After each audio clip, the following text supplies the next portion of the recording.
Many Americans are concerned about the cost of aid to Ukraine, but as Foreign Affairs columnist Elaine McCusker writes, if you calculate the estimated costs the United States would incur if Russia defeated Ukraine and then deployed troops along NATO's border, the figure is exorbitant. By our calculations, defeating Ukraine would require the United States to spend $808 billion more on defense than it had budgeted for over the next 5 years. At the same time, Congress has allocated $112 billion to the Defense Department to help Kyiv since 2022.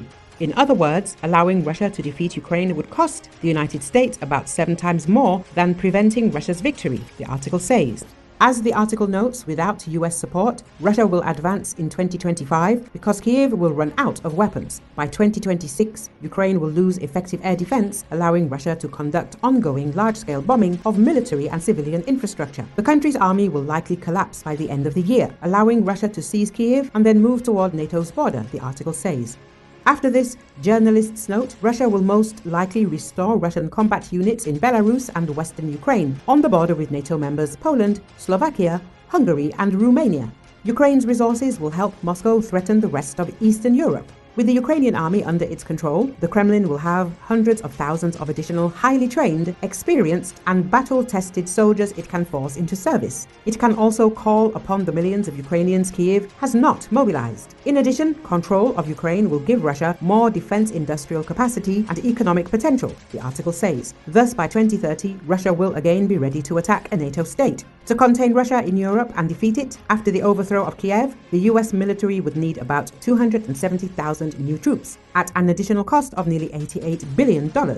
In addition, if Russia invaded a NATO country, it would do everything possible to prevent the United States from transferring more resources there. This fact also means that Washington would have to undertake a massive fortification project in Europe, which would cost about $31 billion. Overall, the United States will need a total of 683 more aircraft than it plans to buy by 2029, costing about $109 billion, the FA notes. The war in Ukraine has shown how important drones are to the future of warfare. To reach parity with Moscow, Washington will need to invest heavily in drone technology and the production and development of platforms to the tune of $29 billion. The United States will also need better air defense, which will cost about $173 billion, and the US government will have to spend an additional $63 billion to increase the capacity of its industrial base. Washington will also need better naval capabilities, with about $50 billion more to build new submarines and ships. The United States will have to spend about $185 billion on additional training and exercises for its troops. It will need to improve its stockpiles of spare parts, which will cost nearly $33 billion. The United States will also need better architecture and control systems in the space and cyber domains, which will cost another more than $36 billion. Add up all those numbers and you get $808 billion. That's a huge number. Roughly the entire Pentagon budget in 2022, and that may be an underestimate. Instead, if Kiev prevails over Moscow, Washington will be able to scale back its deployment and capabilities in Europe. It will still maintain a presence there, but will be able to devote more resources and attention to the Pacific, a desire of many US presidents, including Donald Trump, the article says.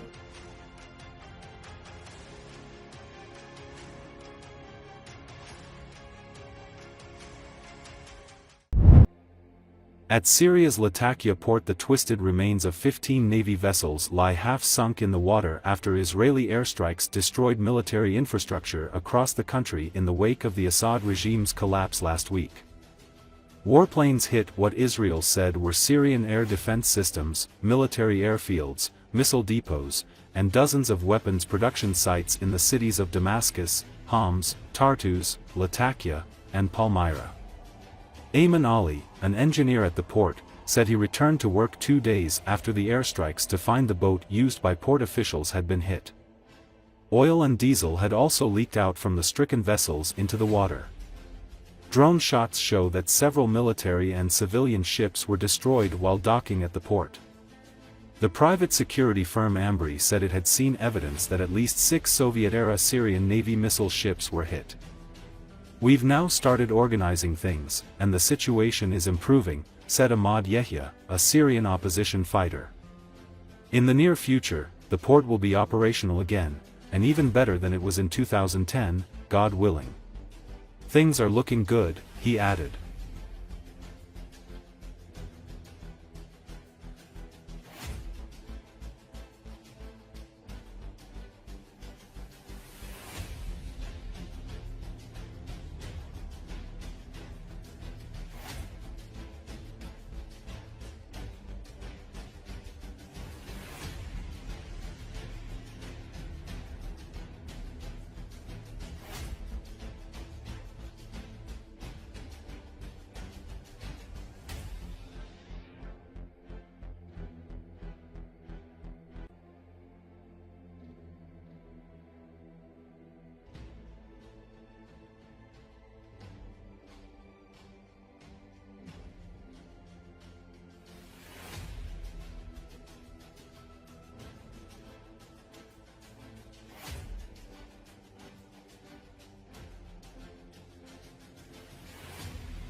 بعد يومين من ضربة إسرائيل للزوارق والقواطر العائدة للجيش داومنا، يعني بعد يومين من الضربة جينا شفنا القواطر تاعت الجيش مدمرة. نحن كمرفأ اللاذقية تضرر عنا زورق الضابطة والمبنى تبع الصيانة.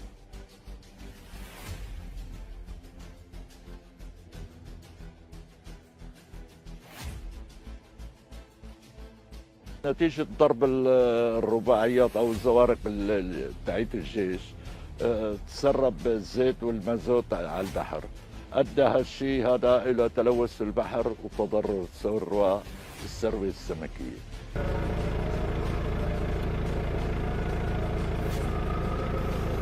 وجينا على المرفأ هون باللاذقية، كان في كثير خراب وتقريبا شبه مدمرين 3/4 الأبنية والبنى التحتية.